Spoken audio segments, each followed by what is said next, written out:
একবার এক ঘন জঙ্গলে বাস করত একটি নিরীহ গরু আর ভয়ঙ্কর এক বাঘ। গরুটি প্রতিদিনই ঘাস খেতে খেতে জঙ্গলের কিনারায় চলে যেত। সব পশু তাকে ভালোবাসত, কারণ সে কারো ক্ষতি করত না।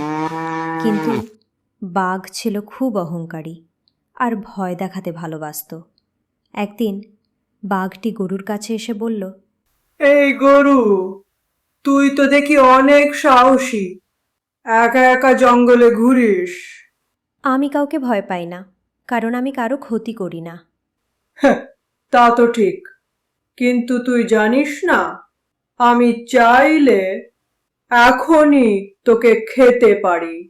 গরুটি কিছুক্ষণ চুপ করে রইল, তারপর মাথা উঁচু করে শান্তভাবে বলল, হ্যাঁ, তুমি চাইলে পারো।